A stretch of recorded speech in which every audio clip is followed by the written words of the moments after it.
શું તમને ખબર છે કે વણેલા ગાંઠિયા પરફેક્ટ માપથી જો આપણે ઘરે બનાવીએ તો કંદોય કરતાં પણ એટલા મસ્ત ટેસ્ટી વણેલા ગાંઠિયા ઘરે બને છે. અને આ જ લોટથી આપણે ફાફડા ગાંઠિયા પણ સરસ રીતે બનાવી શકીએ. તો આવા ગાંઠિયા બનાવવા માટે આપણે પરફેક્ટ માપ જોઈ લઈએ. તો એના માટે આપણે એક લોટાની અંદર 80 ગ્રામ જેટલું પાણી લેવાનું છે. અહીંયા માપ પરફેક્ટ રાખવાનું, એટલે 80 ગ્રામ પાણી લઈએ છીએ. અને જો માપિયાથી આપણે કરીએ ને તો 80 મિલીલીટર. અને તેલ છે એ અહીંયા 38 ગ્રામ જેટલું લઉં છું, અને જો માપિયાથી લ્યો તો 40 મિલીલીટર. ત્યારબાદ 1/4 ટીસ્પૂન છે, એટલે 2 ચમચ ભરીને મેં મીઠું લીધું છે, અને એક ચમચ એટલે 1/4 ટીસ્પૂન સોડા અને 1/4 ટીસ્પૂન હિંગ. આ બધાને આપણે મિક્સ કરી દેવાનું છે, સરસ રીતે બ્લેન્ડ કરી દેવાનું. અને આવી રીતે ફીણા ફીણા થઈ જાય ને, એકદમ બધું સરસ મિક્સ થઈ જાય, તેલ, પાણી, હિંગ, સોડા અને મીઠું. એટલે અહીંયા મેં ઓસ્કાર કંપનીનો બેસન લીધો છે. 250 ગ્રામ બેસનની અંદર આપણે આ બધું મિશ્રણ છે એને આ રીતે વચ્ચે સે જગ્યા કરી અને નાખી દેવાનું છે.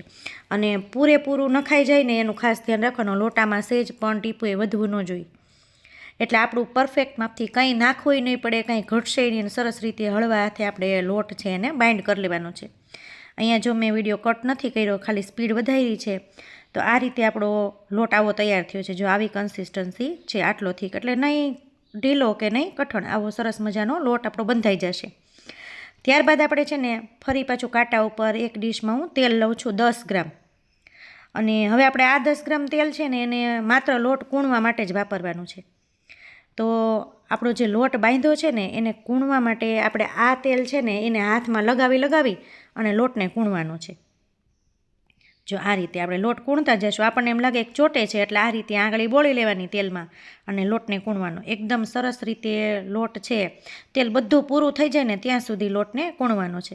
તો જો આવી રીતે આપણો લોટ છે, તમે જોઈ શકો છો, પહેલાં એકદમ પીળો હતો અને હવે લોટનો કલર છે ને એ ચેન્જ થઈ ગયો છે, વ્હાઈટ ઉપર થઈ ગયો છે. એટલે ધ્યાન રાખવાનું કે તેલ કૂણાઈ જાય ને, બધું તેલ પૂરું થઈ જાય ને ત્યાં સુધી કૂણવાનું. ત્યારબાદ અડધી ચમચી આપણે અજમા અને તીખાની ભૂકી લેવાની છે, અધકચરી. અને મરચાં થોડા આપણે ગાંઠિયા સાથે ખાવા માટે તળી લઈએ. ત્યારબાદ 2 રોટલી થાય એવો લૂવો આપણે લેવાનો છે, અને એને તેલમાં બોળી અને આ રીતે પાટલી ઉપર કૂણવી લેવાનો છે. થોડીક વાર માટે એને મસળશું ને એટલે એકદમ મસ્ત કૂણો થઈ જશે. પછી ચપટી અજમો અને તીખાની ભૂકી આ રીતે લુવામાં ભેળવી અને સરસ રીતે મિક્સ કરી દેવાનું છે. અને પાટલી ઉપર આ રીતે થોડી વાર મસળી અને એનો આગળની સાઈડ અણી રહીને એ રીતે આપણે લોટને તૈયાર કરી લેવાનો છે. ત્યારબાદ હથેળીથી આ રીતે આપણે તમને ગમે ને એવા હળવા હાથે આપણે ગાંઠિયા છે એ વણી લેવાના છે.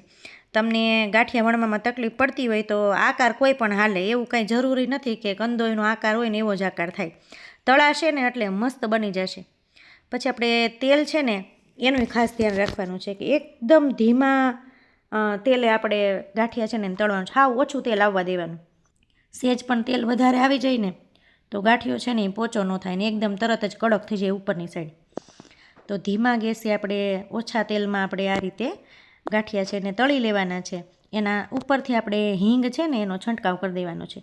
ઘણા છે એની ઉપર ગરમ મસાલો પણ છાંટતા હોય છે, તમે તમારા ટેસ્ટ મુજબ છાંટી શકો.